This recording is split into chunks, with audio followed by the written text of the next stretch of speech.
1969, just as we got married, and all we could afford really was a small house in North Fitzroy.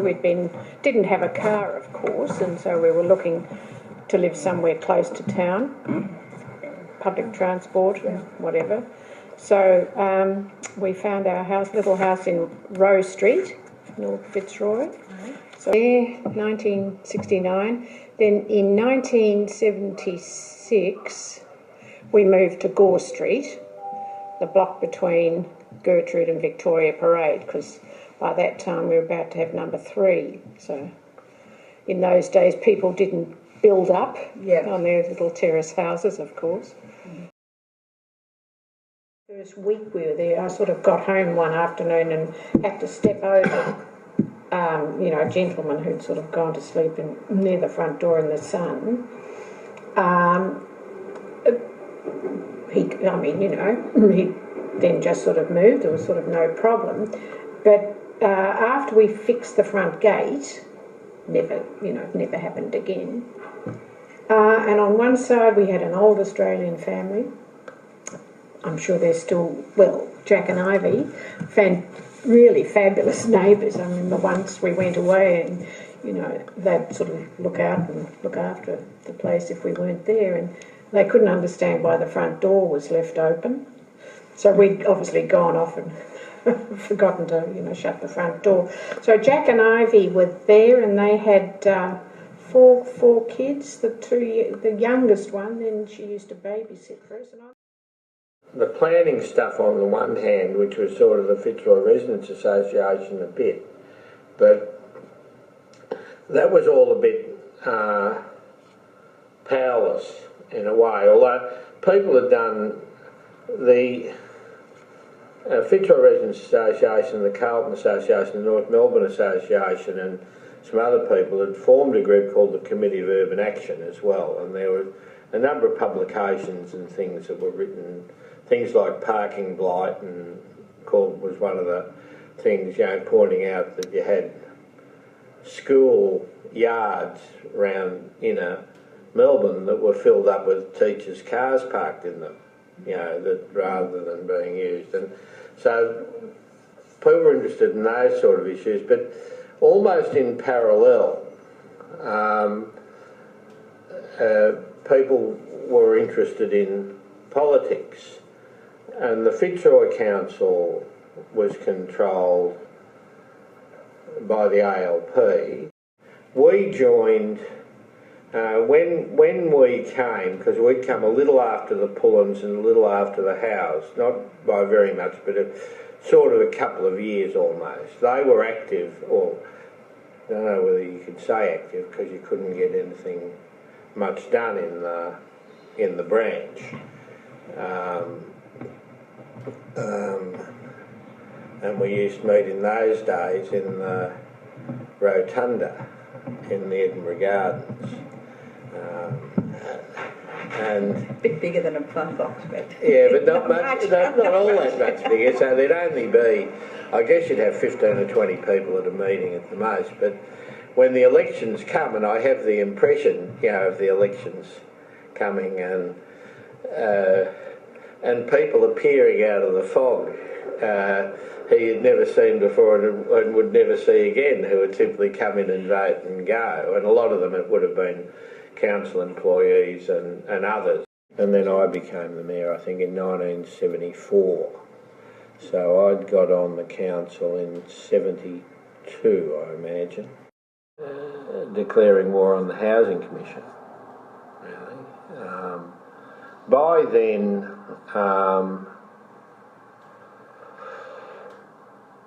two of the towers at least had been built, and the third one might have been being built in Brunswick Street.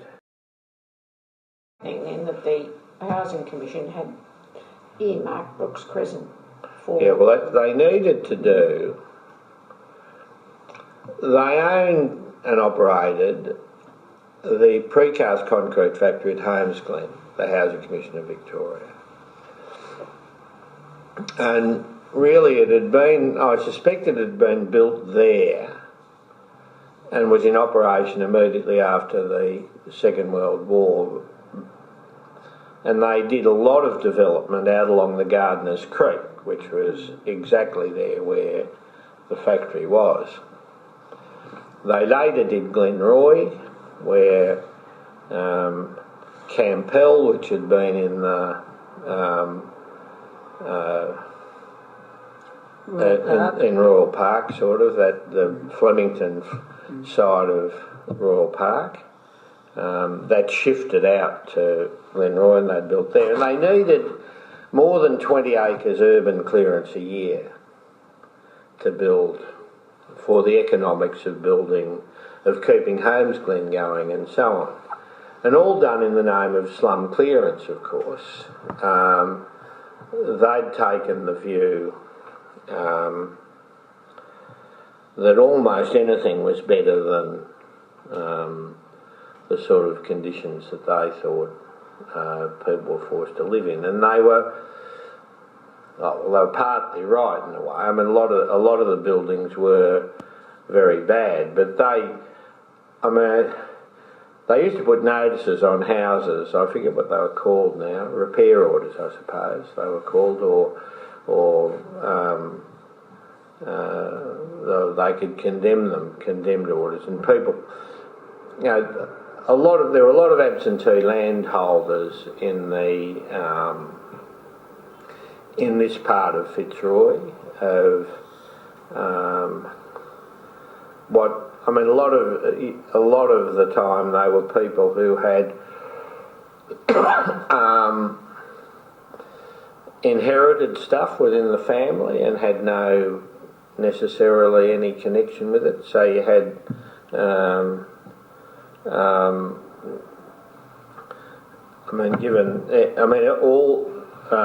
very many families had unmarried aunts, largely a product of the First World War. You know, so many young men were killed. A lot of women didn't get the opportunity to marry, and they had often inherited these properties. I mean, they were properties which had sold in the 50s and early 60s for a few £100. I mean, they weren't the property value of them, so people hung on to them so that sort of they got some rent out of them, but they didn't ever spend any money on them. But the Housing Commission took a view that you could serve a notice on the basis that a house had an external toilet. I mean, they didn't, you know, which wasn't something that most people would have worried about much. And so that area in Brunswick Street had been called the Narrows because they were all little streets, but they were communities, and there were a lot of people who'd been in trouble with the police. But the families looked after one another, so that if Dad and one family went to jail, the other family sort of looked after them. People who communicated with one another by being able to talk across the street. You know, they're just little narrow streets. But we thought block clearance wasn't the way to go. You know, that you must be able to preserve these houses, and we demonstrated by looking at a number of little individual houses that they tried to condemn. If people spent a bit of money on them, they were perfectly good houses for people to live in. And we got into Brookes Crescent, and that was, I suppose, the work we're doing in Brookes Crescent in a way was Fitzroy Residents Association type work rather than directly council. And then they came in one Saturday and demolished a whole lot of the houses that they owned as a means of, they would never admit it, but it was really designed to put pressure on the people who were the lead. Just turned it into a, you know, as though you were living in London in 1944. You know, it's like a bomb site. But people still hung in there. And because the hardcore people the people in charge of the Housing Commission were committed to high rise being the solution, and committed to the maintaining of keeping Homestead going and everything else, even though we were able to demonstrate by then that of course it was an amazingly expensive way of constructing the high rise flats here are just enormously expensive. I mean, it's a separate, excluding land cost. I mean, a 3-bedroom unit, of which there are some, would then cost $30,000, and we're talking about the early 70s. It's a huge amount of money, and you could have spent it much better doing urban renewal. You wouldn't have got as much accommodation. A man called Ashman was the acting chairman of the Housing Commission, and eventually he said, under a bit of attack from Kay, he said, all right, if you want me to say it, I'll say it. Brookes Crescent stopped high rise in Victoria.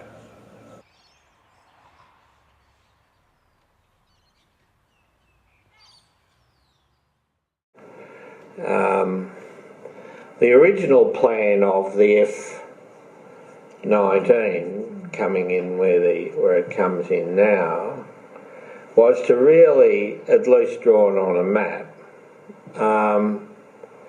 to cut a swathe and come out really at about the corner of Carlton Street and Nicholson Street, and perhaps even go a bit further. And there might have even been some sort of reservation. Well, they gave that up because it was entirely impractical, and then eventually they just decided that they would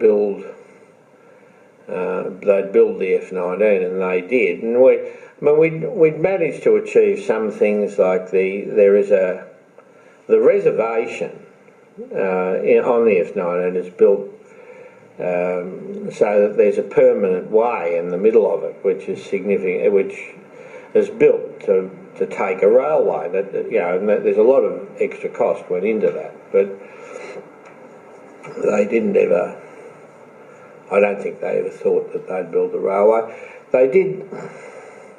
The Tramways Board suggested a light rail, which we would have embraced a bit, and that's how the dividers are out here that separate the trams from the traffic. That was the first one in Melbourne. And if you went up the front stairs of the town hall, on the left was the library. That's where the original library was. And there was an old fellow who had no training as a librarian, a local ALP identity, and he sort of ran the library. He's quite old. And he just had a set of cards that had things written on them. It was quite... so we eventually changed all that and got a quite active librarian.